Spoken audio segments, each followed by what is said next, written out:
नमस्कार दोस्तों। आज हम बात करने जा रहे हैं हिंदुस्तानी शास्त्रीय संगीत की गायन शैलियों में से एक अत्यधिक क्लिष्ट गायन शैली ध्रुपद, जो कि हिंदुस्तानी शास्त्रीय संगीत का सबसे पुराना मौजूदा रूप है।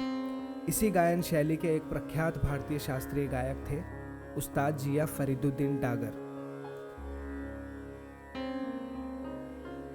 उनका जन्म सन 1932 15 जून को उदयपुर राजस्थान में हुआ था एवं उनके पिता महान उस्ताद जियाउद्दीन खान साहब थे। उस्ताद जियाउद्दीन डागर उदयपुर के महाराणा भूपाल सिंह के दरबारी संगीतकार थे। उन्हें उनके पिता ने ही ध्रुपद गायन और वीणा की शिक्षा दी थी।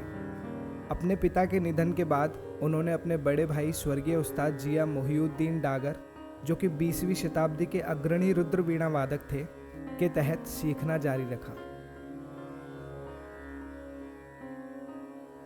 उस्ताद जिया फरीदुद्दीन डागर ने डागर परिवार की संगीत परंपरा की 19वीं पीढ़ी का प्रतिनिधित्व किया, जिसके बारे में माना जाता है कि उन्होंने ध्रुपद को 20 पीढ़ियों तक संरक्षित और पोषित किया। वे 4 भाई थे और 4 भाइयों में से 2 भाई की ही रुचि संगीत में थी। इनमें उस्ताद जिया फरीदुद्दीन डागर ने खुद के लिए ध्रुपद को चुना, जबकि जिया मोहिउद्दीन डागर रुद्र वीणा के सहारे संगीत के सफर पर निकल पड़े।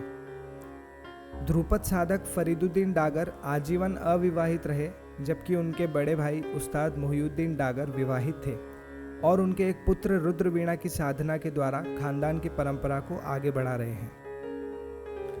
उस्ताद फरीदुद्दीन वरिष्ठ डागर ब्रदर्स उस्ताद नसीर मोइनुद्दीन और उस्ताद अमीनुद्दीन डागर के बाद भारत में सबसे प्रभावशाली ध्रुपद गायक थे। 1980 तक वे ऑस्ट्रिया में बस गए थे, जहां उन्होंने ऑस्ट्रिया और फ्रांस, मुख्य रूप से पेरिस में इंसब्रक के कंजर्वेटरी ऑफ म्यूजिक में ध्रुपद की शिक्षा प्रदान की। उस्ताद जिया फरीदुद्दीन डागर ने अपने कई संगीत कार्यक्रमों और कार्यशालाओं द्वारा ध्रुपद संगीत को लोकप्रिय बनाने के लिए उन्होंने भारत और विदेशों में व्यापक प्रदर्शन किए। उनके पास माइक्रोटोन यानी स्वराभेद और विभिन्न गमकों पर एक उल्लेखनीय कमान थी एवं विलंबित, मध्य और द्रुत लय यानी धीमी, मध्य और तेज गति के माध्यम से आलाप के क्रमिक विकास के लिए वह मशहूर थे। संगीत रत्नाकर में उल्लेखित सभी 5 गीतियों अर्थात शुद्धा, भिन्ना, गौड़ी, बेसरा और साधारणी, जो कि वर्तमान में डागरवाणी के नाम से प्रसिद्ध है, जो दक्षिण भारत में लोकप्रिय है, को प्रदर्शित करने में सक्षम एकमात्र वही जीवित व्यक्ति थे। वह 5 साल की अवधि के लिए ध्रुपद संसार IIT बॉम्बे में एक विशिष्ट अतिथि संकाय के रूप में भी कार्यरत थे। संस्थान के कर्मचारियों और छात्राओं के बीच भारतीय शास्त्रीय कला और संस्कृति के बारे में प्रशंसा पैदा करने के लिए ध्रुपद संसार को सेल फॉर ह्यूमन वैल्यूज के तहत शुरू किया गया था। एक बार भारत की यात्रा के दौरान उनके एक शिष्य फिल्म निर्माता मणि कौल उनके पास आए और उनसे एक फिल्म द क्लाउड डोर के लिए बैकग्राउंड स्कोर प्रदान करने का अनुरोध किया, जो फिल्म मध्य प्रदेश पर आधारित थी। फिल्म के निर्माण के दौरान उन्होंने मध्य प्रदेश में 2 महीने बिताए और भोपाल में भी काफ़ी समय बिताया। उन दिनों श्री अर्जुन सिंह मध्य प्रदेश के मुख्यमंत्री थे।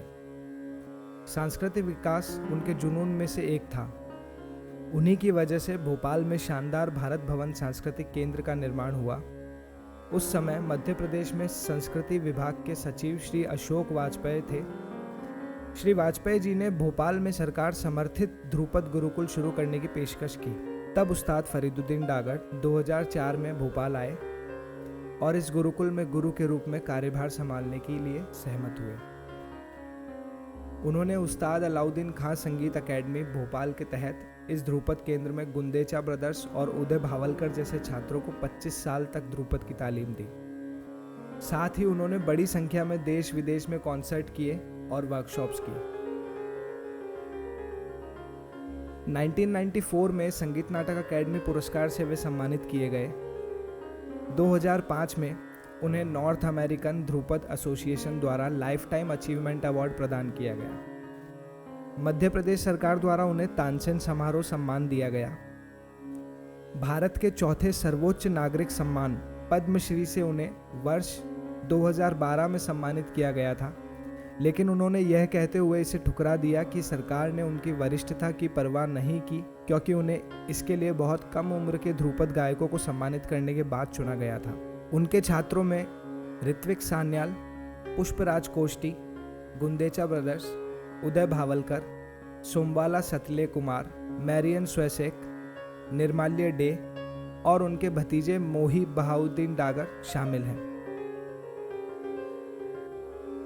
उस्ताद ने स्वयं तो गुणी शिष्य तैयार किए ही, साथ ही भोपाल स्थित गुंदेचा बंधुओं के ध्रुपद संस्थान का भूमि पूजन कर उन्होंने नए चिरागों को रोशन करने की जमीन में बीज भी डाल दिए।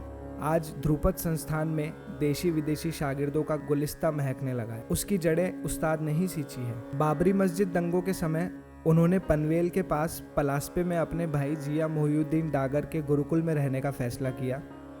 उन दिनों वह गुरुकुल में पढ़ा रहे थे और 8 मई 2013 को उनकी संक्षिप्त बीमारी और मृत्यु तक उन्होंने भारत और विदेशों में प्रदर्शन करना जारी रखा। अनूठी गायन शैली से ध्रुपद को दुनिया भर में प्रतिष्ठित करने वाले उस्ताद फरीदुद्दीन डागर जीवन संगीत के सम पर पहुंचकर 80 वर्ष की आयु में इस नश्वर संसार को अलविदा कह गए। उनके साथ ही ध्रुपद गायकी के एक युग का अंत हो गया। सृष्टि में प्रत्येक मानव की संरचना एक जैसी होती है, लेकिन कला के साधक मानो अलग ही मिट्टी के बने होते हैं। इनके मूड, मिजाज और जीवन दर्शन औरों से सर्वथा भिन्न होते हैं।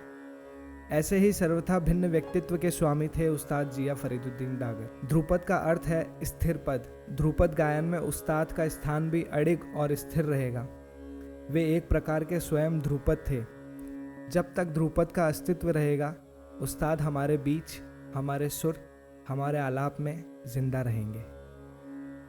धन्यवाद।